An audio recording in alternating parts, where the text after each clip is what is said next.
one of the most difficult times in my life was when my husband passed away. And that's been over 20 years ago. And I was age 52 when he died. He had just turned age 54.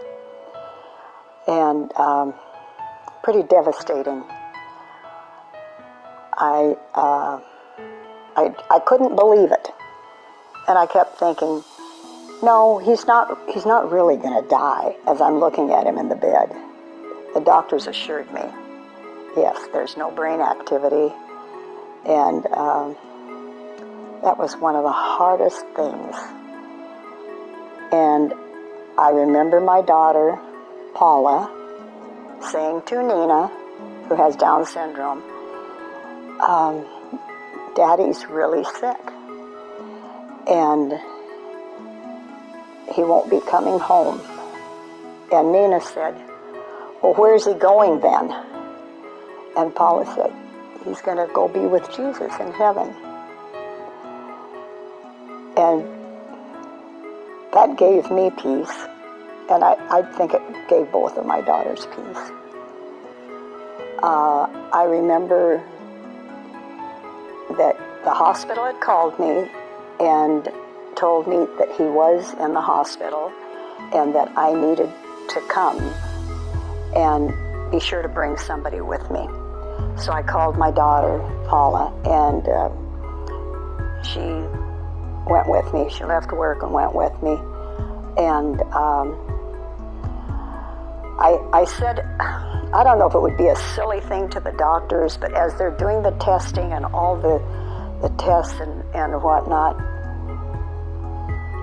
I just blurted it out to them because they said, he really is not going to make it. And I said, don't you people have any faith at all? And I've thought about that statement from then on, and I thought, how ridiculous for me to say that. But that was my heartfelt feeling at the time. You know, are you so... And doctors are caring. They were very, very good with me, with my family. But I couldn't understand why they couldn't be doing something to bring him back. So I'll include a little story about when people would ask me, come on, let's go out for dinner. Let's go out and have a good time and just relax. You need to relax.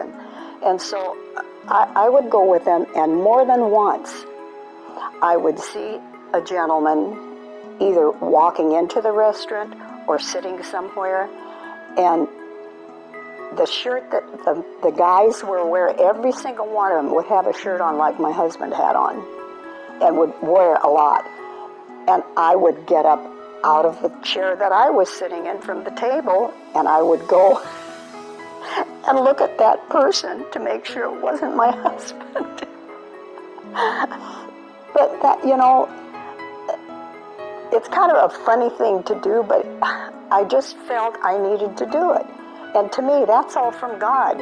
You go ahead, you go check that out and make sure that, you know, that God took your husband already.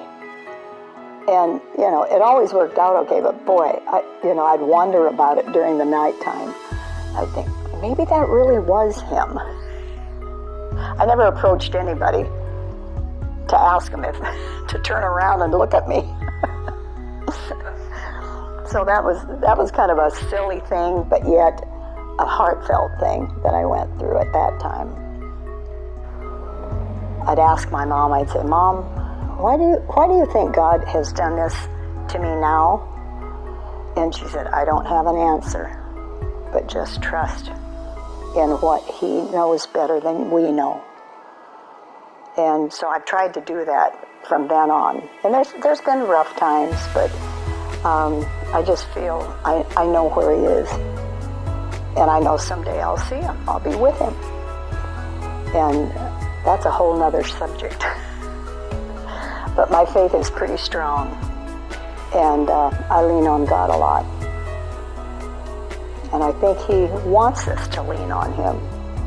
Don't ignore anything in your lives. Just know that God is there and he is listening, and he'll take you through anything regardless of what it is.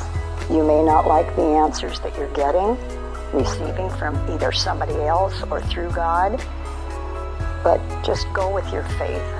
Just believe that He is there. Trust in Him.